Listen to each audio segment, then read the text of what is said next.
at a certain point during this process of the NIAE changing the way that things were done, I was elected the chair.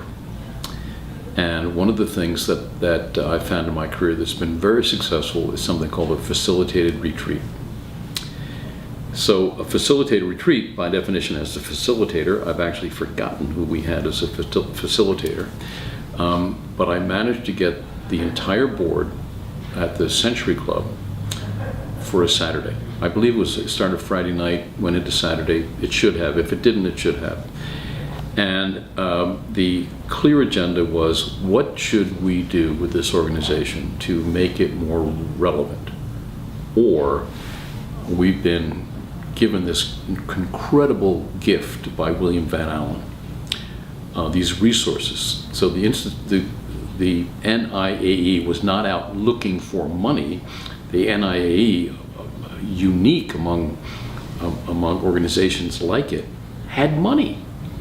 And how could we best use these resources to be an active force in the world of New York City? And so we had this great retreat. We agreed that our focus should indeed be New York City, not the United States, not the world, but New York. What is it?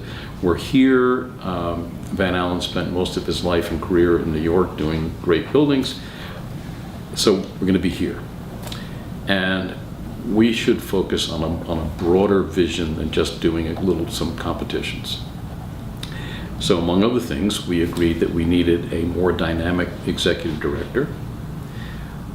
We agreed that we should change the name because it wasn't National Institute for Architectural Education, because that had no meaning.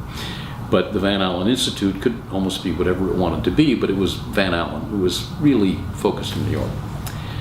And we said, well, in order to make this work, we need a really dynamic executive director. So, end of retreat, everybody's smiling, most people were smiling, and we went on a search for a new executive director. That resulted in hiring Ray Gastel, who was pretty young at the time, but it was just clear that he was so much more qualified than anyone else. He had really no experience running an organization like this, dealing with the board.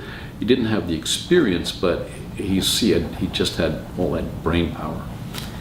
And the then current staff agreed, well, we'll stay and we'll work and everything. And his first day, he was handed the keys to the door by the outgoing executive director, or somebody, I forgot who, and told the code on the security system, and everybody just left. My goodness. So there was Ray Gastel in the then Van Alen Institute offices, like, what do I do? So he called me, and my office at that time was not too far away, a few blocks away. So we managed to, our office provided him some support staff, but the measure of the man was, he said, okay, I mean, this is going to be a pretty rough start, but I'll figure it out. So he hired the right support, and he, with the full support of the board, changed the whole way this place was going. Just Ray Gastel, the right support. I'm trying to think of one young man who we hired who's really fantastic. I'll think of his name. Casey Jones. Hired Casey Jones. Great. So Casey, Ray, and some other people who I apologize to them. I don't remember their names, but he created a real team of incredible thought leaders and hardworking young people, and made the Van Alen what it is today, what it was then. So, but it was all about public space. It was all about, and Ray even said in his interview, I want to embrace this green. I want to do something